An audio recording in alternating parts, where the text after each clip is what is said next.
Hello friends, இது வந்து Thursday evening. சரி, மாடிக்கு வந்து பூக்கிடலான்ட்டு வந்தாங்க. முன்னெல்லாம் இந்த செடியை நான் பார்த்து பார்த்து வச்சு வளர்த்தேன்.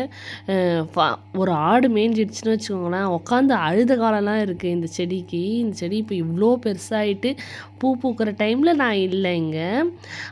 இது பேர் வந்து நித்திய மல்லின்னு சொல்லுவாங்க. ஈவினிங் டைம் தான் பூக்கும் இந்த பூ. அதனால் சரின்ட்டு நம்ம போய் கிள்ளிட்டு வரலாம். எப்படின்னா ஃப்ரீயாக இருந்தால் போய் கிள்ளுவேன். அதுவும் ரெகுலராக கிள்ளுறதே இல்லைங்க இங்கே வந்து நான். ஏன்னா அம்மாவே கிள்ளிடுவாங்க, அவங்களே கட்டி வச்சுருவாங்க. சரி, இன்றைக்கி நம்ம போய் கிள்ளலான்ட்டு போனாங்க.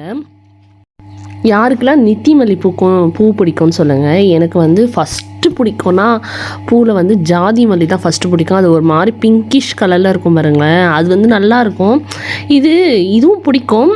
ஆனால் வந்து இது ஈவினிங் டைமில் வச்சா நல்லாயிருக்குங்க, முல்லைப்பூ மாதிரியே இருக்கும்.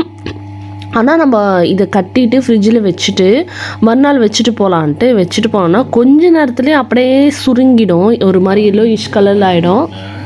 அப்புறம் தான் யோசித்தேன், நம்ம வந்து இந்த பூ வைக்கிறோம், நம்ம நித்தி மல்லி அது ஜாதி மல்லி நம்ம சேர்த்து வைப்போம்னு நினச்சேங்க. ஆனால் அதுக்கப்புறம் டைமும் இல்லை, அப்படியே மேரேஜ் அப்படி இப்படின்னு ஓடிட்டேன். சரி, ஆனால் எங்கள் அம்மா சுற்றி செடி தான் வச்சுருப்பாங்க. அந்த வெத்தலை செடி, அப்புறம் இந்த பப்பாளி மரம் கூட உள்ளே தான் வச்சுருப்பாங்க. ஏன்னா வெளியே வைக்கவே பயமாக இருக்குது, மாடு மேய்ஞ்சிடும் எதுனா ஆகிடும்ன்ட்டு. அப்புறம் பூ ஈவினிங் போல் கட்டிட்டேங்க. ஒரு முழத்துக்கு வந்துச்சு. நான் வந்து எம்ப்ராய்டரி நூல் தான் பார்த்தேன், சரி அதில் கட்டலாம், டிஃப்ரெண்ட்டாக சூப்பராக இருக்கும் அந்த பூ கட்டுறதுக்குன்ட்டு. ஆனால் கிடைக்கல எனக்கு, சாதா நூல்லேயே கட்டிட்டேன்.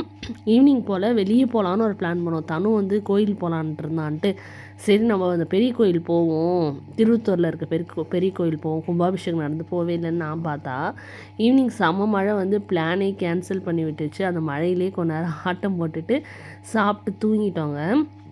நிறைய பேருக்கு தெரியும் திருவத்தூரில் இருக்க பெரிய கோயில் பற்றி. ஆண் பனை மரத்தை வந்து பெண் பனை மரமாக வந்து மாறினது தான் அதோடைய ஸ்டோரி.